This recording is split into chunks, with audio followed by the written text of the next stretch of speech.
Breaking news in the last half hour, Democrat Dan-mccready has withdrawn his concession to Mark Harris in the race for the 9th Congressional District. State lawmakers are scrambling to know what exactly happened in Bladen County that now has a race for Congress in limbo. Tonight, we're looking into issues between the county and the State Board of Elections. WWAY weekend anchor Andrew James has been to Raleigh and Bladen County today. He's live in Elizabethtown tonight with tonight's big story. Andrew? Well, Randy, there have been several questions that have stood out to me all day. The biggest ones being, if votes were tampered with in this race, who did it, and did it in fact impact the race in any way? And the really next question I had was, if this had been such a long-going issue here in Bladen County with voting numbers and data, well, what has the state done to in fact address it and fix it? Well, lawmakers in Raleigh, they had those similar questions, and they pushed their own answers out today on how to fix it. We are being once again embarrassed in this state that our elections don't count. That's the case right now for several races from the federal to local level, all because of potential election fraud in Bladen County. Thursday in Raleigh, Republican state lawmakers weighed in. If Republicans committed fraud, they need to be held accountable.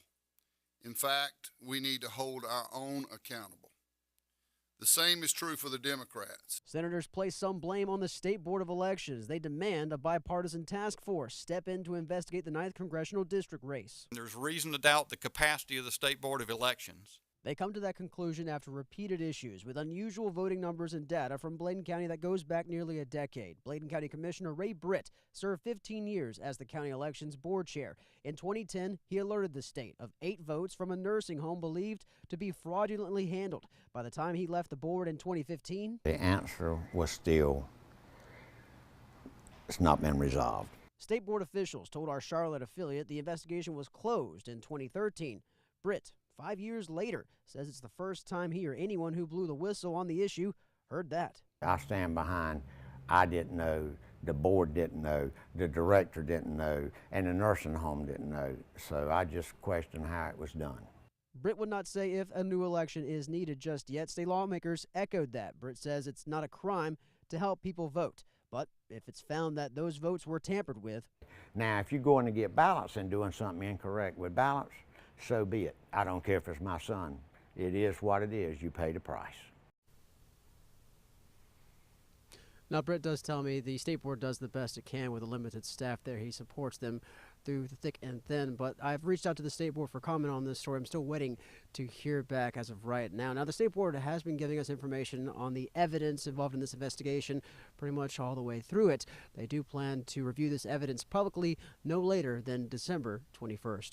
For now, live in Elizabethtown, Andrew James, WWAY News. Okay, thank you, Andrew. Well, today we spoke with Governor Roy Cooper. When asked about the bipartisan task force proposal, Cooper said we need to let investigators and prosecutors handle the criminal investigations that are already underway. But we also wanted to know why, if state officials knew about potential issues back in 2010, when Cooper was the Attorney General who was leading the State Department of Justice, nothing ever happened. That case, my understanding is, was referred to special prosecutions in the Department of Justice, and I don't know what decision was made, but I know that there are strong prosecutors in that office who often consider evidence.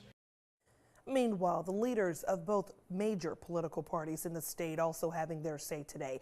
GOP head Dallas Woodhouse said Republicans would support a new election in the 9th District if there was evidence of fraud impacting the election. Meanwhile, Democrat Chair Wayne Goodwin, he accused Republicans of doing everything they can to distract and obstruct justice. If we have lawmakers and others who propose ideas that could make the laws better and work better, we need to make sure that legislation protects voters, because those are the victims here, the voters. These people engaging in this are hired guns. They are political mercenaries. They don't care who they do it for. They don't care what the policies those people put in. We have to stamp out this culture of electoral corruption